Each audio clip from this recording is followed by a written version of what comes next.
Xin chào mọi người đến với anh Minh Review. Cuối tập 199, ngay khi vừa đến Vĩnh Hằng Tiên Tông, thì Đạm Đài Huyền Trọng đã được hai tên đệ tử ở đây thông báo cho một tin buồn, đó là hắn phải ở đây đợi đến hoàng hôn, khi đó chưa các cung chủ đến thì tông chủ bọn họ mới mở thời không chi môn ra. Nghe xong mấy lời này làm cho Đạm Đài Huyền Trọng tức giận không thôi, hắn biết đây là Nhữ Yên Vô Cực muốn chơi mình. Thế nhưng khi nghĩ đến 18 chữ mà trước kia Đàm Vân đã từng nói, thì tâm tình của Đạm Đài Huyền Trọng mới hòa hoãn đi đôi chút, khóe miệng hiện lên nụ cười lạnh. Trong lòng hắn thầm nghĩ, đợi đến khi Hoàng Phủ Thánh Tông ta cường đại, mối nhục ngày hôm nay ta muốn hủy diệt Vĩnh Hằng Tiên Tông để bù lại. Lúc này, Đạm Đài Huyền Trọng cũng không nói thêm lời nào nữa, hắn liền nhắm mắt dưỡng thần đợi đám người Thần Hồn Tiên Cung đến. Thời gian cứ thế trôi qua, rất nhanh hoàng hôn ngày hôm đó cũng đến. Trong khi cả đám đệ tử của Hoàng Phủ Thánh Tông đang yên lặng ngồi chờ đợi, thì đột nhiên một thanh âm từ xa truyền đến nói, Đạm Đài Tông chủ vì sao chưa tiến vào trong Vĩnh Hằng bí cảnh vậy, chẳng lẽ ở đây để chờ đợi bổn cung chủ sao? Vừa nghe được lời này, tất cả mọi người của Hoàng Phủ Thánh Tông đều quay đầu nhìn lại, đã thấy một cái linh chu tiến đến đây rồi. Ở bên trên linh chu là đám đệ tử của Thần Hồn Tiên Cung, ánh mắt tràn đầy giễu cợt nhìn xuống đám người của Hoàng Phủ Thánh Tông bên dưới. Ánh mắt đảo qua Chư Các Vũ, Đạm Đài Huyền Trọng chỉ hừ lạnh một tiếng, sau đó liền quay người nhìn đi nơi khác, cũng không nói lời nào. Đúng lúc này, hai tên đệ tử canh cửa của Vĩnh Hằng Tiên Tông liền tiến lên, cung kính chắp tay hướng Chư Các Vũ nói, vãn bối gặp qua Chư Các cung chủ, xin ngài chờ một lát, tông chủ hẳn là đang trên đường tới đây rồi. Nhìn biểu hiện của hai tên này, rồi lại nhớ đến thái độ mà bọn chúng đối với mình lúc sáng, làm Đạm Đài Huyền Trọng nổi lên sát cơ, thế là hắn lạnh giọng quát lớn, một canh giờ trước hai người các ngươi to nhỏ nhục nhã bổn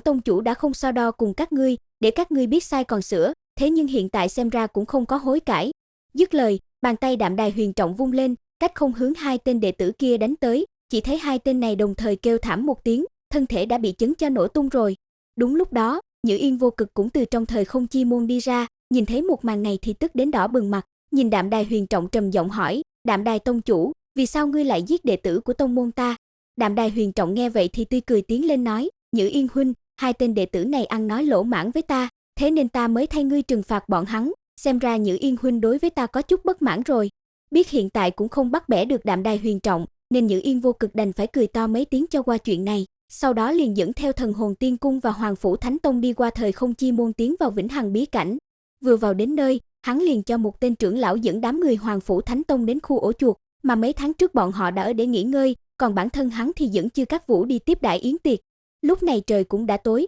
trong khi Chư Các Vũ đang được tiếp đãi yến tiệc xa hoa, thì tên trưởng lão kia cũng dẫn đám người Hoàng Phủ Thánh Tông đến khu nghỉ ngơi, sau đó nói với Đạm Đài Huyền Trọng là giờ mão ngày mai tiến đến Vĩnh Hằng thời không thánh trận, rồi lập tức rời đi luôn. Nhìn theo bóng lưng tên trưởng lão này rời đi, khóe miệng Đạm Đài Huyền Trọng hiện lên nụ cười lạnh, trầm giọng nói, tương lai bổn tông chủ huyết tẩy Vĩnh Hằng Tiên Tông, nhất định phải đem lão già Nhữ Yên Vô Cực cầm tù ở nơi đây. Dứt lời, hắn liền đem đám thủ tịch gọi đến, để thảo luận cách đối phó với đám người Thần Hồn Tiên Cung và Vĩnh Hằng Tiên Tông trong thí luyện như thế nào. Trong khoảng thời gian này, vì không có việc gì làm, nên Đàm Vân ra hồ nước gần đó ngồi trầm tư suy nghĩ sẽ làm gì khi tiến vào trong thí luyện. Thì đúng lúc này, một thanh âm từ trên cao truyền xuống nói, Đàm Vân, chúng ta lại gặp nhau. Ngửa mặt nhìn lên, thì Đàm Vân đã thấy Nhữ Yên Thần cùng với 9 tên đệ tử khác, đang đứng trên phi kiếm nhìn xuống mình rồi. Liếc mắt nhìn đến Nhữ Yên Thần, Đàm Vân chật lưỡi cười nhạo nói, ta còn tưởng là ai, hóa ra là Nhữ Yên thiếu chủ. Thật không ngờ tới, y thuật của Vĩnh Hằng Tiên Tông ngươi cũng rất cao siêu, chỉ trong vòng mấy tháng mà có thể đem một tên bị đánh cho sắp chết chữa khỏi,